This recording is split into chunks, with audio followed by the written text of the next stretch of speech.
रावण की वो 11 अच्छी आदतें जो गोस्वामी तुलसीदास ने रामायण में नहीं लिखा है। तुच्छ समझने वाला एक नासमझ असुर मानते हैं, लेकिन क्या आप जानते हैं कि रावण एक असली शिव भक्त था जो अपने परिवार की रक्षा के लिए किसी भी हद तक जा सकता था।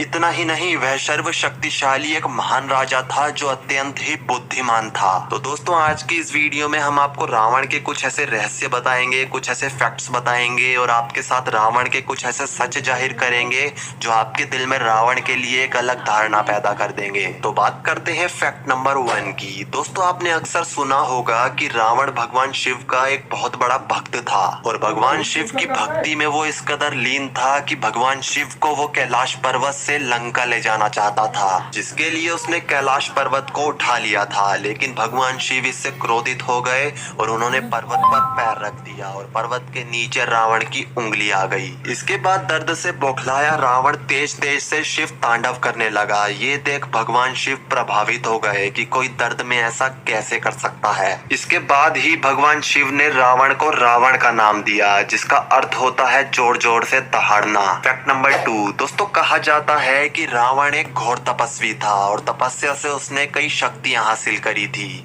और एक बार तो अमृत की प्राप्ति के उद्देश्य से रावण ने ब्रह्मा जी की घोर तपस्या की थी, जिसमें उसने ब्रह्मा जी से अमृत का वरदान मांगा था। ब्रह्मा जी ने रावण को ये वरदान देते हुए कहा था कि तुम्हारा जीवन तुम्हारी नाभि में स्थित होगा। तभी श्री राम जी के साथ युद्ध में जब रावण उतरा था तो रावण और रावण की सेना प्रभु श्री राम और श्री राम की सेना पर अंत में भारी पड़ने लगे थे। तभी ये रहस्यमयी राज विभीषण ने श्री राम को बताया था, जिसके कारण ही रावण की मृत्यु संभव हो पाई थी। फैक्ट नंबर 3, दोस्तों, भगवान राम जानते थे कि रावण एक विद्वान है। तभी जब रावण के प्राण निकल रहे थे तब श्री राम ने अपने छोटे भाई लक्ष्मण को रावण के पास जाकर उसकी बात सुनने को कहा था। तब रावण ने लक्ष्मण को 3 बातें बताई थी। पहली, शुभ कार्य को जितना हो सके उतनी जल्दी कर लेना चाहिए तथा शुभ कार्य को जितना टाला जा सके उसे टाल देना चाहिए। दूसरी बात, रावण ने श्री लक्ष्मण को बोला था कि शत्रु तथा रोग को कभी भी छोटा नहीं समझना चाहिए।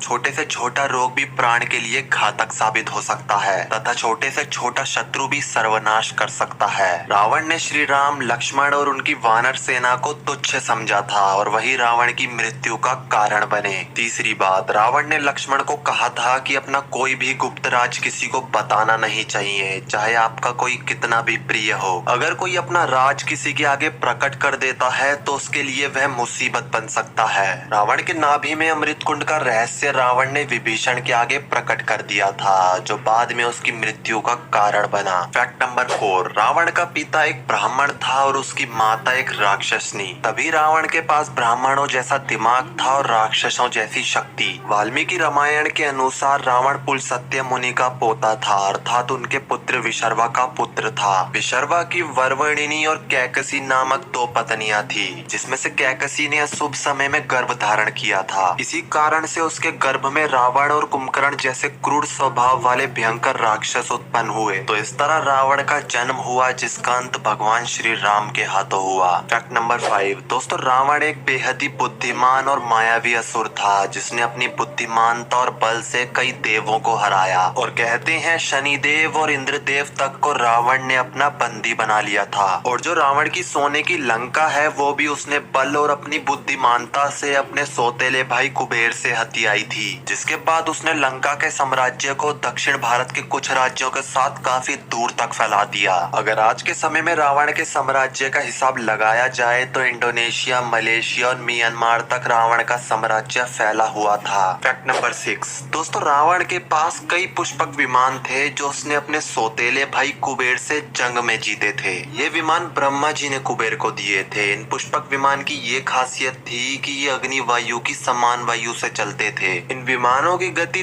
तीव्र होती थी, जिन्हें इच्छा अनुसार किसी भी दिशा में ले जाया जा सकता था तथा इसे आवश्यकता अनुसार छोटा बड़ा भी किया जा सकता था। श्रीलंकन पुरातत्व विभाग के अनुसार रावण के पास 4 हवाई अड्डे थे। पहला गुरुलुपो था, दूसरा तोतुपोलाकंडा, तीसरा वरियापोला और चौथा उसानगोड़ा, जिसे हनुमान जी ने लंका दहन के समय जला दिया था। फैक्ट नंबर 7 दोस्तों, कहते हैं रावण के समय में श्रीलंका और रावण की प्रजा सबसे ज्यादा समृद्ध और खुशहाल रही थी। यही कारण है जिसकी वजह से श्रीलंका में रहने वाले लोग आज भी रावण को अपने भगवान की तरह पूजते हैं। और भारत में भी कई जगहें ऐसी हैं जहां रावण को जलाया नहीं बल्कि पूजा जाता है। फैक्ट नंबर 8 दोस्तों, रावण को कई भाषाओं का ज्ञान था, जिसकी वजह से रावण ने कई बड़े बड़े पौराणिक ग्रंथ खुद लिखे हैं। और आज के समय की लाल किताब, जिसे एक विवादित किताब माना जाता है, इस किताब को आजकल के बाबा लोग जादू टोना करने में इस्तेमाल करते हैं तथा कई बाबा इससे इंसान की कुंडली भी बता देते हैं। ये लाल किताब स्वयं रावण के द्वारा ही लिखी गई है और कहा जाता है रावण जिस ग्रंथ को एक बार पढ़ लेता था वो ग्रंथ उसे पूरी उम्र भर याद हो जाता था। तो इससे आपको रावण की बुद्धिमानिकता का अनुभव हो गया होगा। फैक्ट नंबर 9 दोस्तों, कहा जाता है कि रावण को रुद्रवीणा बजाने में महारत हासिल थी और कई बार भगवान शिव और ब्रह्मा जी को रुद्रवीणा बजा के रावण प्रसन्न कर चुका था, जिसके परिणाम स्वरूप भगवान शिव और ब्रह्मा जी ने उसे कुछ ऐसी असंभव शक्तियां दी थी जिसने उसे साधारण से असाधारण और एक मायावी राक्षस बना दिया था। फैक्ट नंबर 10 दोस्तों, रावण एक आज्ञाकारी भाई और एक आदर्श पति भी था।